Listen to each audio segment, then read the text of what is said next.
This news is funded by viewers like you. Please support our work at democracynow.org/give. This is Democracy Now!, democracynow.org, The War and Peace Report. I'm Amy Goodman with Juan Gonzalez.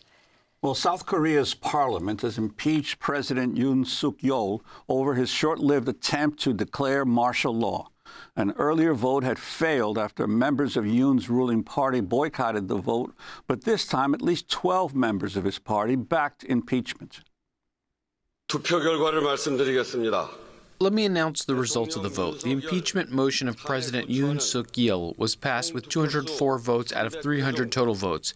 85 reject and 3 are invalid. Yoon Suk Yeol remains in office, but his presidential powers have been suspended. His future now rests in the hands of the South Korean Constitutional Court, which will decide whether he should be removed as president. The court will hold its first public hearing December 27th. We go now to Seoul, where we're joined by Dae-Han Song, head of the networking team of the International Strategy Center, also part of the No Cold War Collective. Can you talk about these latest developments over the weekend? Sure. This Saturday, basically, there was a vote again in the National Assembly. It hadn't passed the previous Saturday. And in this instance, as you mentioned, 12 of the ruling party members flipped to the side of voting for the impeachment. And I think one of the key moments this week was that Yoon had made a speech in which he basically said, I was completely justified in declaring martial law, and I'm going to fight this to the end, right? Before, the ruling party had been kind of selling this notion of a kind of like an orderly resignation. But basically, the speech kind of completely dispelled the possibility of that. And of course, that switched to flipping. It flipped the key number of his own party members to vote in favor of the impeachment motion. And this also just brought a lot of people this Saturday. If there were like 1 million people the previous Saturday, there were definitely over 1 million people. I myself was there about a half mile from the main stage. And even there, it was completely packed, right? And of course, we had people from, I think the speech just even brought even more people of all ages, anything from older people, middle-aged people, all the way to just like young people with K-pop light sticks that had come. So yeah, it's very interesting. I was out in talking to some activists and organizers, and one person had mentioned that a lot of people think that this is kind of the understanding of how Yoon could be this way. And people say, oh, Yoon is addicted to alcohol, he's addicted to power, and he's addicted to YouTube, right? And then the question is, addicted to YouTube?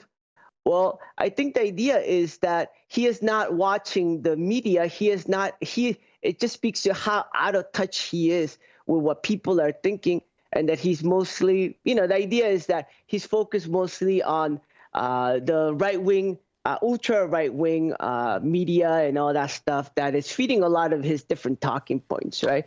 So I think that's just to show that how out of touch he is and how his speech reflected that. Well, what happens next? The vote has to now be reviewed by the Constitutional Court, but there's a problem in terms of the composition of the court. Could you talk about that as well? Sure. Right now, basically, by the Constitution, there has to be a quorum of 7 justices in the Constitutional Court, and then 6 have to vote for it. Right now, there are only 6 judges, 6 justices, and so 3 of them have to be basically elected, or the candidates have to be put forth by the National Assembly, and they have to be approved by the president, which in this case would be the prime minister. A lot of this is procedural. A lot of this stuff has to happen, right? The Constitutional Court, they have to have the number of justices necessary, and also they have to vote to confirm the impeachment. And in some regards, people are assuming that this will happen.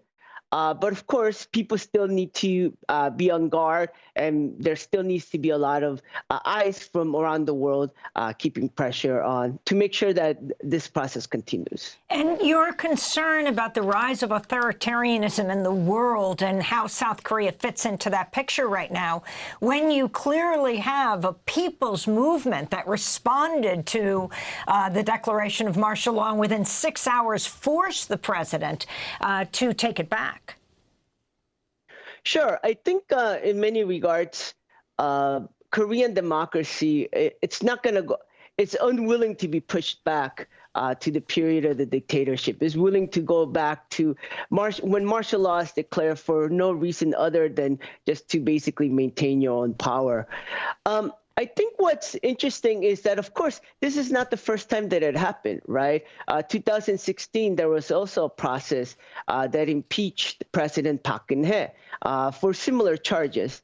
And I think a lot of the conversation that's happening among progressive movements and social movements right now is this idea that if Yoon gets impeached, right, after that, what happens, right?